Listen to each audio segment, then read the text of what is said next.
పరిశుద్ధ గ్రంథంలో నుండి సమూయేలు మొదటి గ్రంథము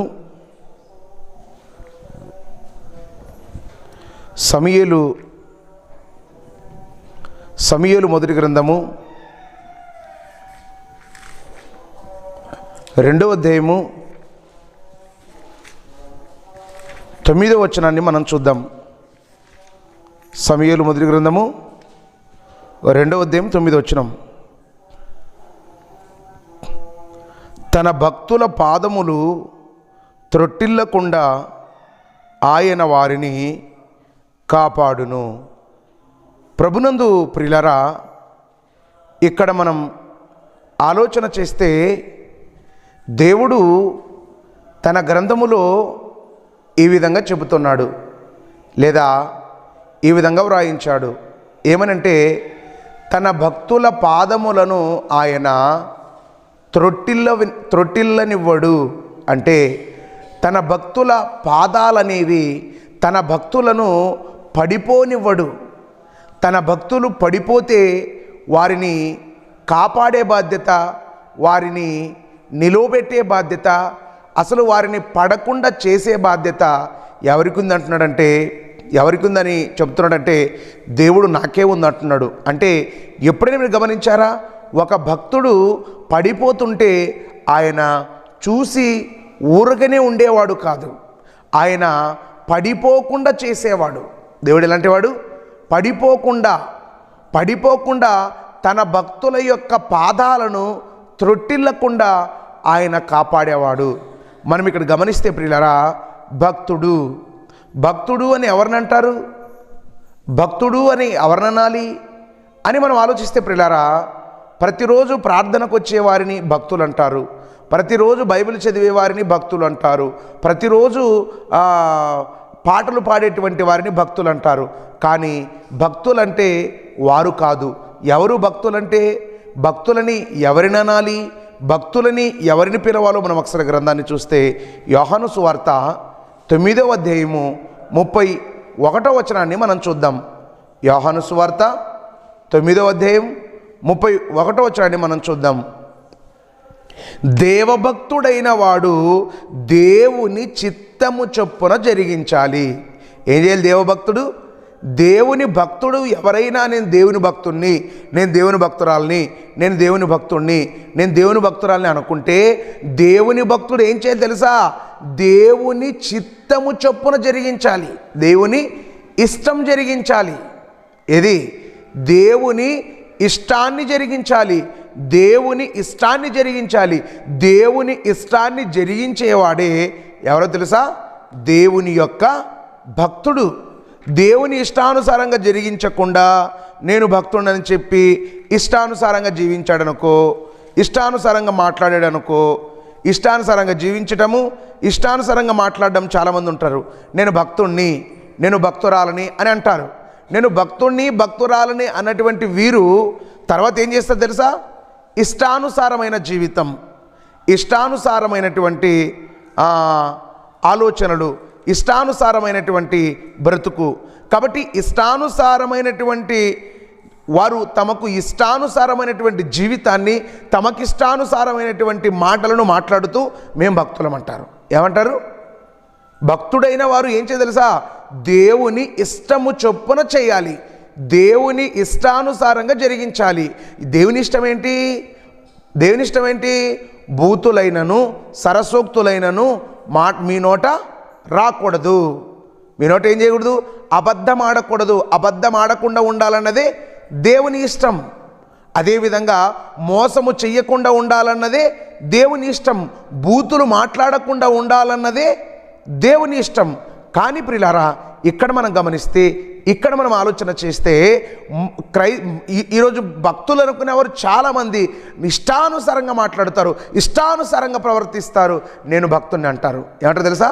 ఇష్టానుసారమైన మాటలు, ఇష్టానుసారమైన జీవితం, ఇష్టానుసారమైనటువంటి ఆలోచనలు పెట్టుకొని భక్తులు అంటారు. ఒకవేళ దేవుని చిత్తము చొప్పున జరిగించకుండా నేను భక్తుణ్ణి అన్నాడనుకో, అతని గురించి ఏమని చెప్పింది బైబిల్ చూడండి ఒకసారి. బైబిల్ ఏం చెప్పిందో ఒకసారి మనము గ్రంథాన్ని చూస్తే ప్రియులారా, యాకోబు 1:26 ఎవడైనను నోటికి కళ్యము పెట్టుకొనక తన హృదయమును మోసంపరుచుకొనుచు భక్తి గలవాడనని అనుకొనిన ఎడల వాని భక్తి వ్యర్థం. ఎవడైనా భక్తుణ్ణి, నేను భక్తురాలని చెప్పి నోటిని సరిగ్గా ఉంచుకోలేదనుకో, తెలుసా, నోటి మాటలను సరిగ్గా ఉంచుకోలేదనుకో, నోటి మాటలను సరిగ్గా ఉంచుకోకుండా భక్తుని అనుకున్నాడు అనుకో, ఆలోచించారా, లోపలికి వస్తాడు, దేవుని స్తుతిస్తాడు, బయటికి వెళ్తాడు, నానా బూతులు మాట్లాడతాడు. అలా లోపలికి వచ్చి దేవుని పాటలు పాడి బయటికి వెళ్ళి బూతులు మాట్లాడేటువంటి వాడిని ఏమంటారు తెలుసా? అలాంటి వాడిని ఏమంటారు? అలాంటి వాడు ఏం చేస్తాడు తెలుసా? తన్ను తాను మోసపుచ్చుకునేవాడు, తన్ను తాను మోసపరుచుకునేవాడు, తన్ను తాను మోసం చేసుకునేవాడు. కాబట్టి చెబుతున్నాడు, ఏమంటాడు తెలుసా? ఎవడైనను నోటికి కళ్యము పెట్టుకొనక నేను భక్తుణ్ణి, నేను భక్తురాలను అని అనుకున్నారా? నేను భక్తుణ్ణి భక్తురాలని అనుకున్నారా? భక్తుణ్ణి భక్తురాలని అనుకుంటే వాని భక్తి వ్యర్థం, వారి భక్తి వ్యర్థం, వారి భక్తి వేస్ట్. అలాంటి వారు భక్తులు కాదు. అలాంటి వారు పడిపోయినా దేవుడు పట్టించుకోడు. అందుకే మన భక్తి ఎలా ఉండాలి తెలుసా? భక్తి ఎలా ఉండాలి చెప్తున్నా చూడండి ఒకసారి. యాకోబు పత్రిక 2వ అధ్యాయం 14వ వచనం. నా సహోదరులారా, క్రియలు లేనప్పుడు ఎవడైనను తనకు విశ్వాసము కలదని చెప్పిన ఎడల ఏమి ప్రయోజనం? అట్టి విశ్వాసము అతనిని రక్షింపగలదా? ఏమంటున్నాడు? ఎవడైనను క్రియలు లేవు, క్రియలు లేవు. క్రియలు లేకుండా ఎవడైనా నాకు విశ్వాసం ఉంది, క్రియలు లేవు, నాకు విశ్వాసం ఉంది, క్రియలు లేవు, నాకు విశ్వాసం ఉంది, లేవు, పనులు లేవు. క్రియలు లేకుండా ఎవడైనా తనకు విశ్వాసము కలదని చెప్పిన ఎడల ఏం చేయాలి చెప్పండి? ఏం చేయాలి? క్రియలు లేకుండా, మీరు గమనించారా? క్రియలు లేకుండా, ప్రాణము లేని శరీరం ఎలాంటిది? ప్రాణము లేని శరీరం ఎలాంటిది తెలుసా? శవం లాంటిది. క్రియలు లేని విశ్వాసం ఎలాంటిది తెలుసా? అందుకే చెప్తున్నాడు యాకోబు గారు 26వ వచనం, ప్రాణము లేని శరీరం ఎలాగూ మృతమో అలాగే క్రియలు లేని విశ్వాసమును మృతమే. అంటే ప్రాణము లేని శరీరము చచ్చినది, క్రియలు లేని విశ్వాసి కూడా చచ్చినవాడే. ఏం చేసినవాడు? చచ్చినవాడే. విశ్వాసికి, భక్తుడికి క్రియలు లేవు. భక్తి చేస్తున్నాడు. ఏం చేస్తున్నాడు? భక్తి ఏదో ఇంట్లో ప్రార్థన చేసుకోవాలి, ఆచారం. ఏదో లేచినప్పుడు ప్రార్థన చేసుకోవాలి, ఆచారం. పొలానికి వెళ్ళేటప్పుడు ప్రార్థన చేసుకోవాలి, ఆచారం. ఆచారం కలిగి ఉండకూడదు. ఆచారము కలిగి ఉన్నారనుకో, వారు భక్తులు కారు. అది క్రియలు లేని విశ్వాసము, అది క్రియలు లేని భక్తి. క్రియలు లేవు, క్రియలుండాలి. బైబిల్లో ఎవరైనా భక్తులు అనబడ్డారంటే క్రియలు ఉంటేనే అనబడ్డారు, క్రియలు లేకపోతే వారు భక్తులని అనబడలేదు. అందుకే 25వ వచనంలో ఒకరి గురించి పరిచయం చేస్తున్నాడు. అటువలనే రాహాబను వేశ్య కూడా దూతలను చేర్చుకొని వేరొక మార్గమున వారిని వెలుపలికి పంపినప్పుడు ఆమె క్రియల చేత నీతిమంతురాలని ఎంచబడెను. ఏం చేయబడింది? రాహాబని వేశ్య ఉంది కదా, రాహాబని వేశ్య వేగుల వారిని దాచిపెట్టింది కాబట్టి దాచిపెట్టి పని చేసింది. ఏం చేసింది? వారిని చంపడానికి వస్తే, 7 జాతుల వారు చంపడానికి వస్తే వారిని దాచిపెట్టింది, జనుప కట్టెలలో దాచిపెట్టింది. కాబట్టి ఆమె క్రియల ద్వారా నీతిమంతురాలుగా తీర్చబడింది. క్రియల ద్వారా నీతిమంతురాలుగా తీర్చబడింది. అదేవిధంగా మనం చూస్తే ప్రియులారా, 21వ వచనం, 2వ అధ్యాయం 21వ వచనం, మన పితరుడైన అబ్రహాము తన కుమారుడైన ఇస్సాకును బలిపీఠము మీద అర్పించినప్పుడు అతడు క్రియల వలన నీతిమంతుడని తీర్పు పొందలేదా? ఏది ఏమన్నాడు? అబ్రహాము గారు కానివ్వండి, అబ్రహాం గారు ఎలాంటి భక్తుడు? క్రియల ద్వారా క్రియలు చేసిన భక్తుడు. రాహాబు ఎలాంటి భక్తురాలు? క్రియల ద్వారా క్రియలు చేసిన భక్తురాలు. నోవాహు ఉన్నాడు. నోవాహుతో దేవుడు ఏమన్నాడు? నాయనా ఓడ కట్టాలి. ఓడ కట్టాలంటే కట్టాడా కట్టలేదా? ఈయన కూడా క్రియలు చేసిన భక్తుడు. మోషే ఉన్నాడు. మోషే ఎలాంటి భక్తుడు? నాయనా ఐగుప్తులో 6 లక్షల మంది బానిసలుగా ఉన్నారు, అర్జెంటుగా వాళ్ళని ఏం చేయాలి? నువ్వు విడిపించాలన్నాడు. విడిపించడానికి ఏం చేశాడు మోషే గారు? వెళ్ళిపోయారు. వీళ్ళ భక్తి ఎలాంటిది? క్రియలతో కూడుకున్న భక్తులు. వీళ్ళు క్రియలతో కూడుకున్న భక్తులు.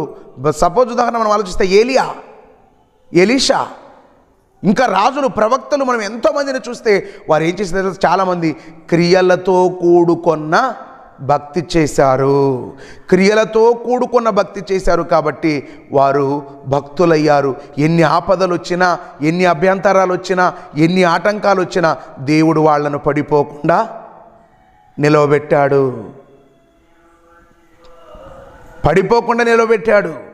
అంతెందుకు, సంసోను ఉన్నాడు.